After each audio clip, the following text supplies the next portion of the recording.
Kollengode tourism മേഖലയിൽ വർദ്ധിച്ചുവരുന്ന സഞ്ചാരികളുടെ തിരക്ക് നിയന്ത്രിക്കുന്നതിനും അടിസ്ഥാന സൗകര്യമൊരുക്കുന്നതിനുമായി ആലോചനായോഗം ചേർന്നു. കെ ബാബു എം.എൽ.എയുടെ അധ്യക്ഷതയിലാണ് ആലോചനായോഗം നടത്തിയത്. യോഗ ലക്ഷ്യത്തെക്കുറിച്ച് എം.എൽ.എ വിശദീകരിച്ചു. എല്ലാ പ്രകൃതിയെയും പരിസ്ഥിതിയെയും നശിപ്പിച്ചിട്ട് വേണമെന്നുള്ള അഭിപ്രായമൊന്നും എനിക്കില്ല. നമ്മളാരും അതിന് കൂട്ടുനിൽക്കുന്ന ആളുകളുമല്ല. ഇപ്പം നിങ്ങൾ നോക്കിയാൽ ഈ തൃശ്ശൂർ പൊള്ളാച്ചി റൂട്ടിനകത്ത് എലവഞ്ചേരി കഴിഞ്ഞാൽ ഗോവിന്ദാവരം വരെയുള്ള എല്ലാ റോഡിൻ്റെ സൈഡിലും ഇപ്പോൾ വാഹനങ്ങളാണ്. ഒന്നുകിൽ പാടത്തിറങ്ങിയിട്ട് ഫോട്ടോ എടുക്കും, അതല്ലെങ്കിൽ റോഡിൽ നിന്ന് സീന് നോക്കിയിട്ട് ഫോട്ടോ എടുക്കും. ഇത് കാണട്ടെ, കണ്ട് ആസ്വദിക്കട്ടെ, നാട് ജനങ്ങളും വിളിക്കണം.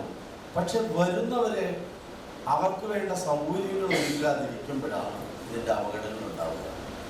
ഇപ്പോൾ ഈ പ്രഖ്യാപനത്തിന് ശേഷമാണ് ബഡ്ജറ്റിനകത്ത് തന്നെ താൽക്കാലികമായി എന്ത് ചെയ്യാൻ കഴിയും എന്നതിനെക്കുറിച്ച് ആലോചിക്കാൻ 1 കോടി രൂപ ഈ ബഡ്ജറ്റിൽ വന്നിട്ടുണ്ട്. ഇതിപ്പോൾ കാര്യങ്ങൾ ആലോചിക്കാൻ പോകുന്നതേയുള്ളൂ, എന്തെല്ലാം ചെയ്യണം എന്നുള്ളത്.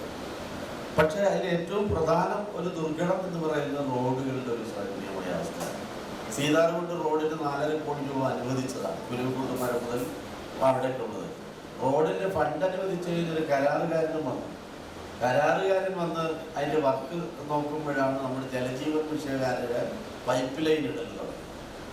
ആ കാലാവധി കഴിയുമ്പോഴേക്കും ഈ ടെൻഡർ എടുത്തിട്ടുള്ള കക്ഷിയിൽ ഈ എസ്റ്റിമേറ്റിനകത്ത് വരുന്ന ഓരോ മെറ്റീരിയൽസിൻ്റെയും വേരിയേഷൻ അയാൾക്ക് താങ്ങാൻ പറ്റില്ല.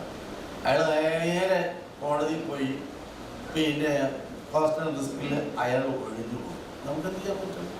Chittur tahsildar P M. Maya, Nenmara DFO. P. Praveen, fire and rescue officer Arjun Krishnan, sub inspector Binoy Mathew, ഗ്രാമപഞ്ചായത്ത് അംഗങ്ങൾ, കർഷക പ്രതിനിധികൾ, റവന്യൂ ഉദ്യോഗസ്ഥർ എന്നിവർ പങ്കെടുത്തു. ഗ്രാമപഞ്ചായത്ത് പ്രസിഡന്റ് കെ. സത്യപാൽ സ്വാഗതവും സെക്രട്ടറി കെ. സി. പ്രേമലത നന്ദിയും പറഞ്ഞു. UTV news, Palakkad.